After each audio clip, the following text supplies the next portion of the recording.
पिघलना इल्म की खातिर मिसाले शम्मा ज़ेबा है, बग़ैर इसके नहीं पहचान सकते हम खुदा क्या है। कहते हैं कि मंजिल को पाने की ख्वाहिश जब तड़प बन जाए तो कुदरत की अनदेखी कुव्वतें इंसान के राह के कांटे खुद चुनने आ खड़ी होती है। और जब इंसान के दिल में हसूल इल्म की ख्वाहिश जन्म ले ले तो रोशन मुस्तकबिल में कामयाबी का हर कदम इंसान के सफ़र की मुश्किलात के सामने अज़म को सलाम अकीदत पेश करता है।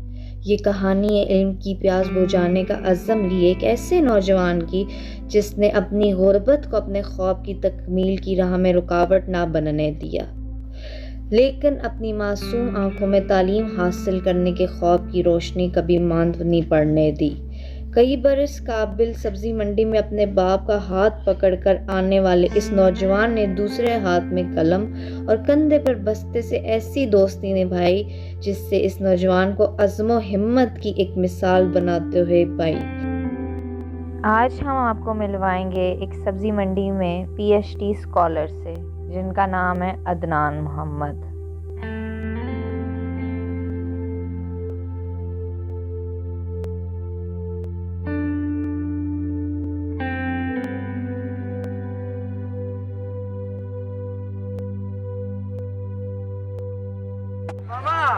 तो खराब लग रहा है डुगरी तरह बोला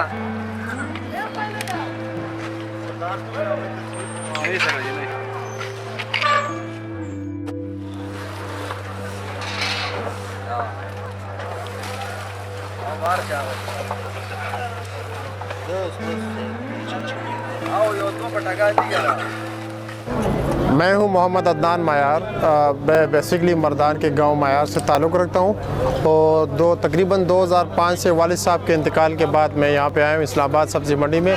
और उसी के साथ साथ रात के 2 बजे से लेकर 11 बजे तक हम सुबह 11 बजे तक काम करते हैं। और उसी के साथ इवनिंग शिफ्ट में मैंने अपनी स्टडी कंटिन्यू रखी है और MS अकाउंटिंग फ़ाइनेंस मैंने रिफा इंटरनेशनल यूनिवर्सिटी से किया और अब नंबल यूनिवर्सिटी से मैं PhD कर रहा हूँ। को मैं लेके चलता हूँ अपने ऑफिस, जहाँ पे मतलब यहाँ की थकावट के बाद मैं थोड़ा रेस्ट भी कर लेता हूँ और अपनी जो स्टडी और असाइनमेंट जो प्रोजेक्ट्स हैं वहाँ से मैं करता हूँ। मंडी के बाद जब मंडी से मैं जैसे फ़ारिग होता हूँ, मंडी से जैसे मैं फ़ारिग होता हूँ तो उसके बाद मैं यहाँ पे आता हूँ। तो ये होता है कि मेरा दोस्त नहीं होता है उनके ऑफिस में, यहाँ पे मैं बैठा रहता हूँ। कैमरे को मैं बाकी यहाँ पे जो लेबर है उनको हैंडल करता हूँ बाकी कामों। लेकिन ये होता है ये तो इतना काम नहीं है, सिर्फ कैमरे को कभी कभार देखना पड़ता है। लेकिन ये है कि यहाँ पे मैं थीसिस पे अपना काम करता हूँ। जो भी जो जब हमारे क्लासेस होते थे उस टाइम तो अपने असाइनमेंट्स जो थे प्रोजेक्ट्स वगैरह उन पे मैं काम करता था। अभी आजकल थीसिस पे काम कर रहा हूँ। ये कि तकरीबन जब वालिद साहब का इंतकाल हुआ 2005 में तो उसके बाद घर में सबसे बड़ा होने के नाते मुझे यहाँ पे आना पड़ा।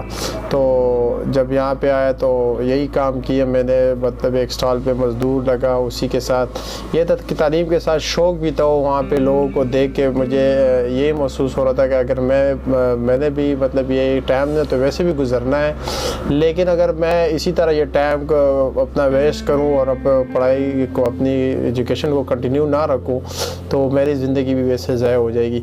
तो इसलिए मैंने अपने एजुकेशन को साथ साथ कंटिन्यू रखा। हालात बहुत मुश्किल थे, इसी दौरानिया मैंने मुख्तलिफ़ काम किए क्योंकि जब अखराजात बहुत थे और मैं घर में भी सबसे बड़ा था तो उसकी वजह से मुझे मुख्तलिफ एक ही दिन में मुख्तलिफ काम करने पड़ते थे।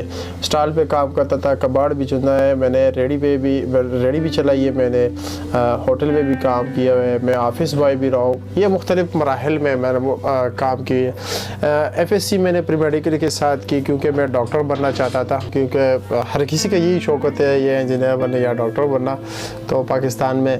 तो बेसिकली जब मैंने फिर देखा कि प्री मेडिकल के बाद मेडिकल के जो एक्सपेंसेस हैं MBBS के मैं अफोर्ड नहीं कर सकता क्योंकि फाइनेंशियली मैं इतना स्ट्रॉन्ग नहीं था और घर की भी ज़िम्मेदारियाँ थी।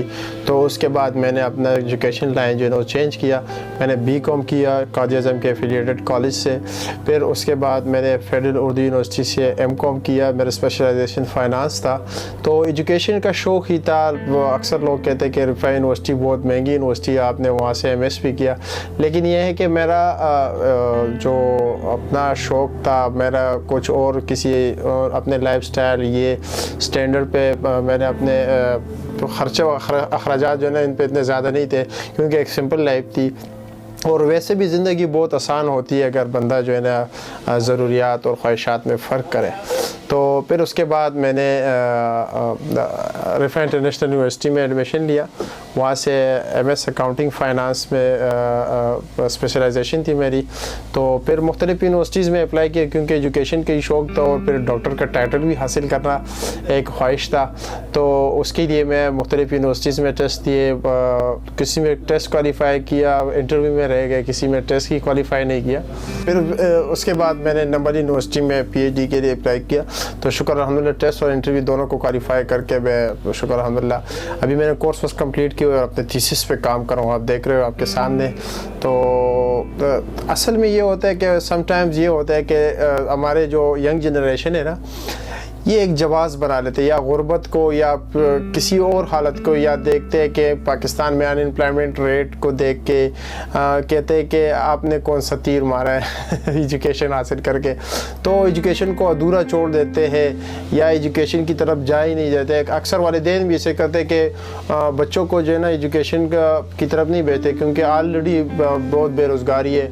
लेकिन ये लाजमी नहीं है कि एजुकेशन आप हासिल करके आपको कोई नौकरी मिले, आप अपनी बिज़नेस स्टार्ट करो। लेकिन ये इनसे बंदे को इंसान में शऊर आ जाता है। अक्सर लोग यही क्वेश्चन पूछते हैं कि आप मंडी में हो के इतना एजुकेशन हासिल किया, आप मंडी में क्या कर रहे हो और हम में और आप में क्या फ़र्क है? हम एजुकेटेड भी नहीं है, फिर मंडी में काम करो, आप एजुकेटेड हो के मंडी में काम करो।